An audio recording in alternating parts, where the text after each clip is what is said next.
In 1 Timothy chapter 3, verse 2, Paul says, "An overseer then must be the husband of one wife, temperate," watch the one-word descriptions, temperate, prudent, respectable, hospitable, able to teach, not addicted to wine, my Bible says, not pugnacious, but gentle, uncontentious, free from the love of money. He must be one, here it is, guys. He must be one who manages his own, watch all the time here. Watch all the time put in here. He must be one who manages his own household well, keeping his children under control with all dignity. But if a man does not know how to manage his own household, how will he be able to take care of the church of God? More energy is put on that one subject, the leader, than all the others before it combined. Am I right? Look at it. Am I right? I'm right. So when I look at this, I go, okay, what does this mean? Why would Paul put so much energy here? Because our ministries, guys, flow out of our marriages, and they flow out of how we deal with our family. And most guys, we enter this world, nobody teaches us how to do that. And so Paul, who never got married and never had kids himself, is coming alongside of us, and he's saying, hey guys, here's what is required in the church of God. You need to do certain things. Certain things are important. Unfortunately, we live in a world where there's a lot of brokenness in our world. A lot of our marriages are really struggling. A lot of us have been divorced. Some of us multiple times. Some of us have kids that don't talk to us anymore. And I'm not here to condemn that. I'm just here to speak to you about, hey, let's look at the walls and let's see which walls are made out of straw, which are made out of sand, which may be a house of cards, which walls are built out of mortar and brick, but maybe there's some cracks, maybe there's some bricks that are lacking, maybe there's a place in our life where we can build a wall a little higher. Does this make sense? So again, I'm not here to condemn. I don't think that's ever biblical.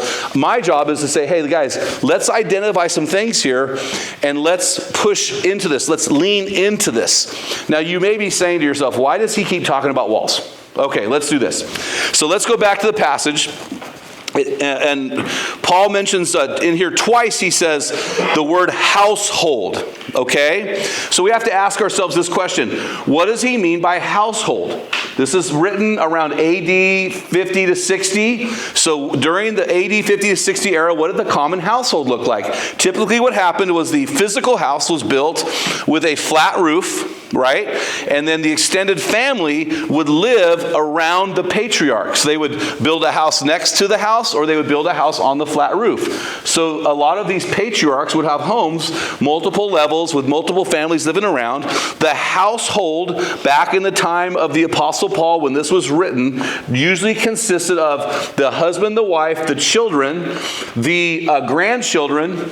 If they had servants, they would have servants in there. And if they had business partners, many times business partners would come, and they would come under the headship or the leadership of a patriarch because it was financially a better business deal, right? It'd be like, I'm a general contractor. I'm bringing in like the cement guy.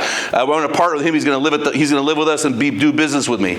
So this is what the household looked like. So when Paul is writing to the household, this is what he's saying that. And we know that because there are 3 household codes in the Bible. There's Ephesians chapter 5, verses 22 to 33. There's Colossians chapter 3, verses 18 to chapter 4, verse 2. And there's 1 Peter chapter 3, verse 7. I do not recommend you quote that to your wife because it says, live with your wives as with the weaker partner, because she's a woman. So unless you are tired of having sex, I would not quote that to your wife. So in Ephesians chapter 5, for example, verses 22 to 33, we have the most extensive household code where Paul comes in. He says, his first line is, wives, submit to your husbands. Women hate that verse in America. Pastors are afraid to teach that verse, but in the ancient church, when they would order, and I've said this to you guys multiple times, when they would order things by most important. And this was an era that under Roman law, a husband could put his wife to death for disobedience. This law was called patria potestas, the complete authority or power of the patriarch. So the fact that Paul comes in and lists the wife first, it was the first time in history she ever had respect. Christianity was the most freeing thing to ever come to women in the church. The women would have been jumping up and down, screaming, yelling, high-fiving. The men would have been cussing, swearing, throwing chairs, and leaving the church. The men would have been ticked because Paul is saying, hey, bro, you need to be Christ to your wife. You need to die to your wife. You need to serve your wife. You need to wash your wife with the word. And he starts with her. Very, very important to the household code. So that is the household. So let's continue down here. Do you see here where twice in this passage we see the word children? Do you see this word? Twice. Do you see that? So the next question we have to ask ourselves is this. What does Paul mean when he says children? So I shared the story of my princess coming into the world. She was 9 months old when we realized we had a princess. And I went to my board of directors and I said, hey, I am here to potentially turn in my resignation. And they laughed at me and I go, no, you guys need to have a talk about this. So I went away, I came back and they said, hey man, your kid was 22 years old. He's a full grown adult. You are not responsible for him anymore. Because there are 4 words in the Bible for children or child. Have I told you this before? 4 words in the Bible for child. This is really important. And if you're a Star Wars nerd, I'm kind of a Star Wars nerd. Now I know you're a Stars nerd, but are you a Star Wars nerd, Dan? I'm a Star Wars nerd. In fact, last year I went to Disneyland with the princess and I went to the Star Wars part of Disneyland. I came home and for like a month and a half I nerded out and I watched every Star Wars movie and series in order. In order. I have some problems with it because they didn't finish some stories. The Mandolin, Acolyte. Come on. Okay, anyway, but that's another story. So I nerded out. So you Star Wars nerds, you're going to love this. The first word for child in the Bible is the word nepios. Nepios is a child completely dependent upon his mother and father for life. Nepios is my first grandson who is 5 months old who, for some audacious reason, we're going to go trick-or-treating with a 5-month-old. He can't even talk. He can't even eat candy. I feel like there's a parental manipulation going on here, but we're going to go do it anyway, right? So he is a nepios. He is completely dependent upon the bottle or the breast. He's completely dependent upon the parents to wash him, change his diaper, whole 9 yards, completely dependent. The next word is a word that you Star Wars junkies will love. This is a word that George Lucas took and stole this word for his Star Wars series. The next word is the word paidein. Does that sound familiar? Padawan learner. A Padawan learner. A Padawan learner is a Jedi in training who's a little child up till about 12 years old. It's a child who is physically immature, emotionally immature, and still dependent upon its parents for everything except for the primary necessities, right? The child can eat on his own or her own. They can sleep on their own. They can use the restroom, all this, but they are still dependent on their parents. They are a paidein. They are a paidein, a child. The third word is the word huios. Huis. Huios is a fully formed adult. Tim, you are a huios to the parents that fathered you, the mom and dad that parented you. Drew, you are huios to your dad, right? To your mom. So I am a huios. Like we are fully formed adults. That's a huios. Okay. So in between that is the third word. And this is the word Paul addresses and uses this third word 2 times. It is the word teknon. Teknon is where we get the word teenager. A teknon is a fully formed physically adult in a fully not formed or an immature mind or emotional state. It's a teenager. It's a preteen. It's somebody who walks in the door and you go, oh, this is a young dude with hair on his arms and he can make children of his own, but his mind is underdeveloped, his emotions are underdeveloped, except for the fact that he is 5'10", 175 pounds. Not only is he fully physically developed, but he or she is also dependent upon their parents psychologically and strategically. This is critical. And here's why. Because we live in a world more now than ever where our adult children are staying at our house until they're like 30 years old. So I had a situation where I had a friend of mine, I was at their house, and their kid, who was a 20-something, was out there smoking weed. And I said to the Christian dad, I said, "What are you doing?" He said, "Well, they're adults." I go, "No, that's an adult living in your house. That is not an adult. That is a technon. That is a 20-something-year-old who has strategically placed him or herself under your authority, and you are responsible for that now." I have another friend who let his son and their two kids the son and his girlfriend live together in their house. 20-somethings, late 20s. Oh, well, they're adults. No, they're not adults. They're technons. They're adults physically, but they are dependent upon you strategically. So whether they are strategically dependent upon you or chronologically dependent upon you, this is a technon. So when Paul says that the children need to obey, he's saying if your kids are in your house during those weird puberty years, they still need to be people who are under your authority. Because you're Paidean, they will obey you because I said so. Your Nepios, they will obey you because if they don't, they will die. They have to eat the bottle or whatever. But your technon doesn't have to do that. So does our huios doesn't need to do that.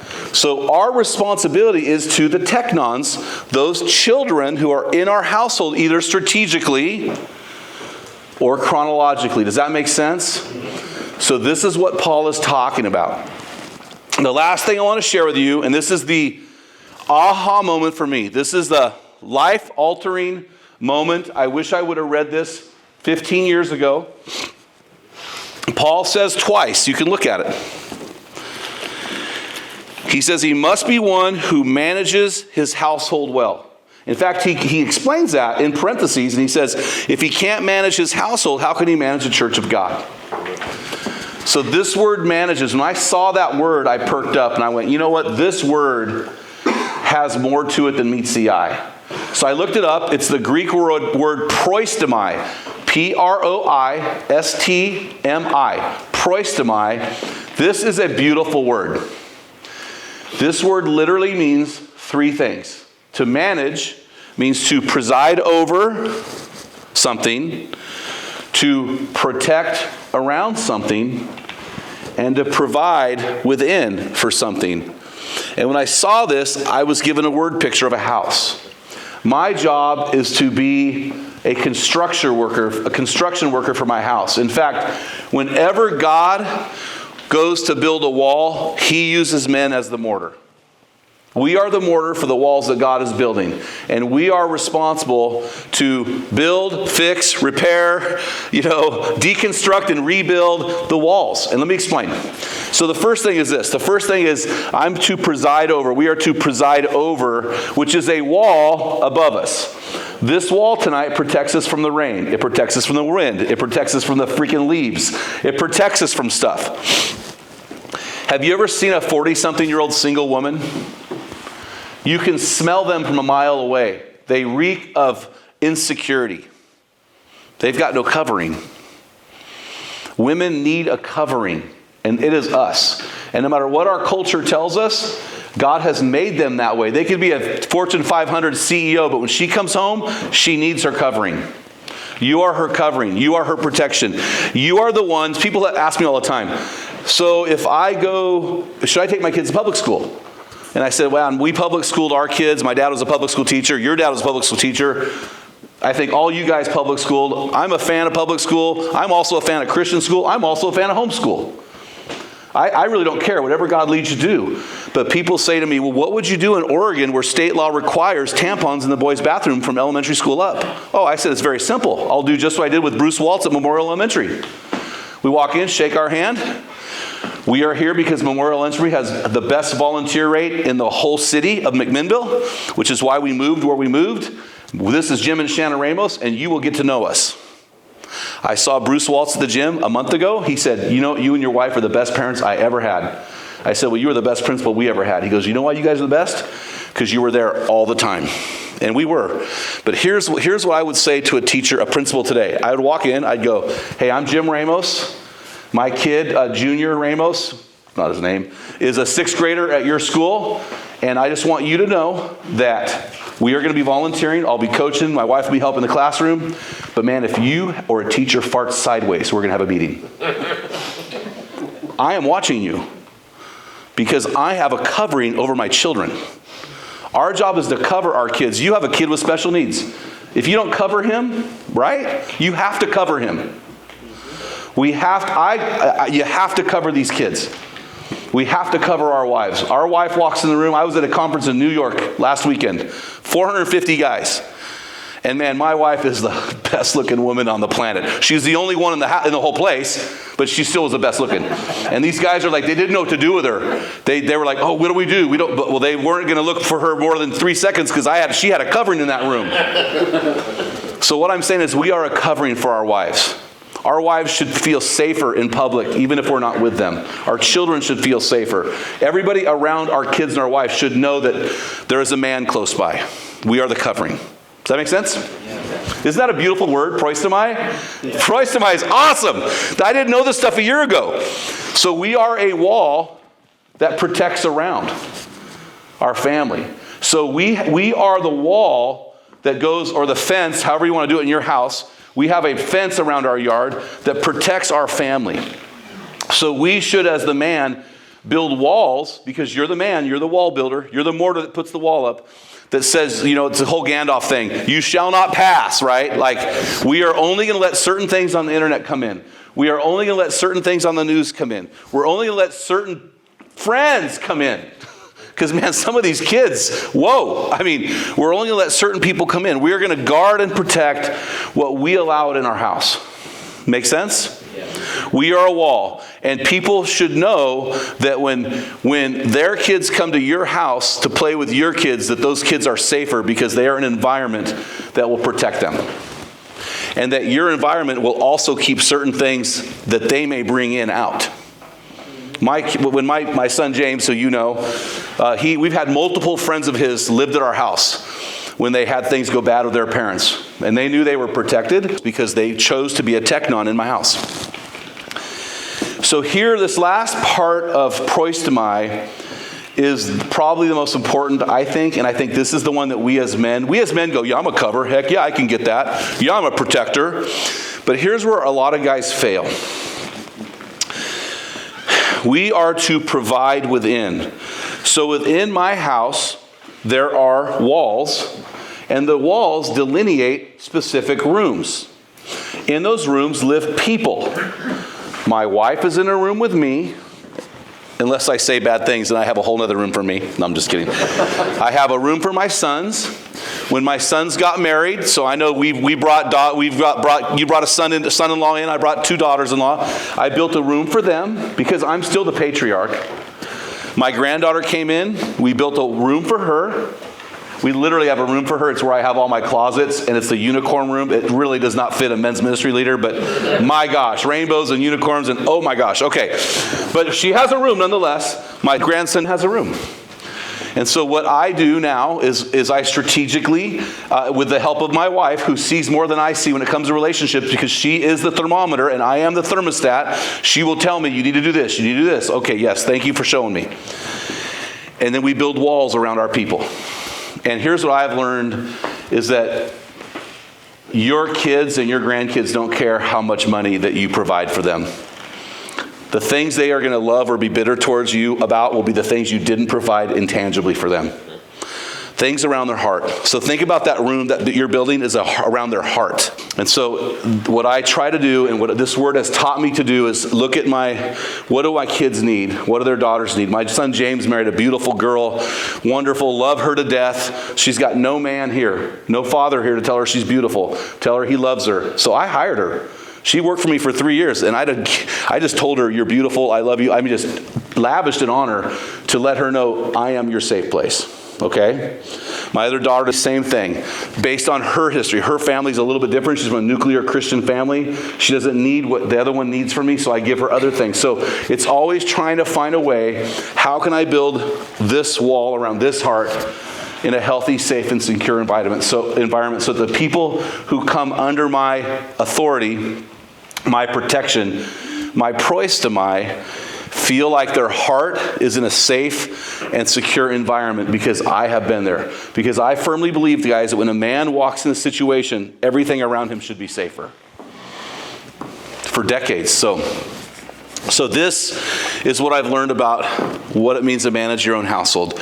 So of course I've got to ask us to just do a deep dive here. We're going to have time at our tables to do this, but really without guilt or shame. Because I've in my brain right now, I'm thinking, okay, I need to do this. I need to build this wall here. I've got some stuff that needs to be, there's always work to be done, guys. Always work to be done. So the issue is not, oh, here it goes again. The issue is we all have work to be done. I shared with you my story, right? So the question is there somebody or somebodies in your life that needs you to come in, maybe lay an extra layer of brick. Maybe you need to come in and fix some mortar that's got cracked. Maybe the wall has been decimated and you just need to go, can I put this brick here? And you need to start somewhere. Somewhere. We are believers. God has called us in 2 Corinthians chapter 5 to be ambassadors for Christ, to be reconcilers. So the worst thing that we can ever do as men is to have a broken wall and choose to ignore it. Because that is exactly the opposite of what Jesus did to our broken wall when we were broken by sin and we had a barrier between us and God. So he's asking us to come in and be Christ to those we love. So I hope tonight has helped you to see this word and kind of give you a little bit of revelation like I received about what it means to be a leader. And I just hope that tonight that God will help you to repair or at least start the reconstruction of a wall that maybe is damaged. And it may not even be your fault that it's damaged. But maybe tonight there's a wall that you can build.